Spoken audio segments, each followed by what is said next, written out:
साल 2014 में आम चुनाव की घोषणा 5 मार्च को हो गई थी।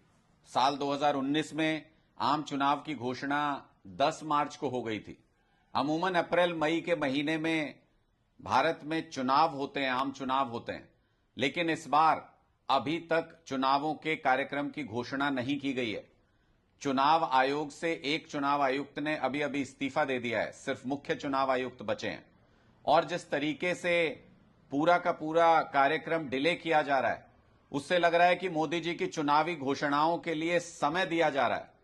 मोदी जी चुनावी घोषणाएं पूरी कर लें देश में घूम के, उसके बाद चुनावों के कार्यक्रम की घोषणा होगी। पूरे सिस्टम को ताक पर रख दिया इस सरकार ने। पूरे सिस्टम को हाईजैक करने की प्रयास मोदी सरकार कर रही है। और जब मोदी जी अपने चुनावी कार्यक्रमों में चुनावी जुमले फेंकने के लिए जा रहे हैं, तो इस बार लोग सुनने के लिए पहुंच नहीं रहे। मोदी जी गुड़गांव में आज कई सारी चुनावी घोषणाएं करने के लिए पहुंचे थे, लेकिन सुनने के लिए रैली में लोग नहीं थे, जनता नदारद थी। यह अलग बात है कि पूरे सिस्टम को ताक पर रख करके 1300 सरकारी बसों को इस ड्यूटी पर लगाया गया कि मोदी जी के लिए भीड़ जुटानी है।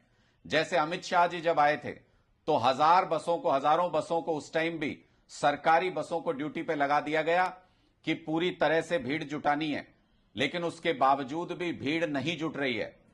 लेकिन सरकारी बसों के रैलियों में लगाने की वजह से मोदी जी लोगों को तकलीफ हो रही है। मोदी जी जब भी अमित शाह जी, मोदी जी जब भी हरियाणा आते हैं तो हरियाणा के लोगों को तकलीफ, दिक्कत दे के जाते हैं।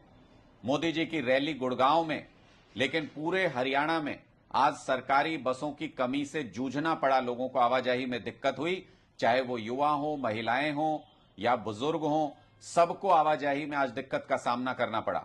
उदाहरण के तौर पे जींद डिपो के अंदर 200 बसें हैं कुल, उसमें से 100 बसों को गुड़गांव भेज दिया गया कि लोगों को लेके जाओ, किसी भी तरह भीड़ जुटाओ, तो सिर्फ 100 बसें यानी 50% बसें ही बची।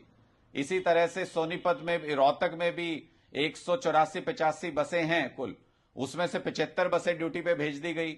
अलग अलग जिलों से इसी तरह से डिपो में से बसें निकाल करके भेज दी गई और लगभग 1/3 से ज्यादा बसें जितनी हरियाणा में हैं, उसमें 1/3 से ज्यादा बसों को गुड़गांव की रैली में ड्यूटी पर झोंक दिया गया।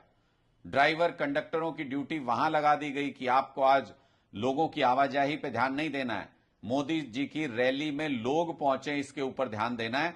सारा सरकारी अमला लगाने के बाद भी मोदी जी आपके चुनावी जुमलों को सुनने के लिए हरियाणा के लोग नहीं पहुंचे, क्योंकि हरियाणा के लोग किसान विरोधी नेता का समर्थन नहीं कर सकते।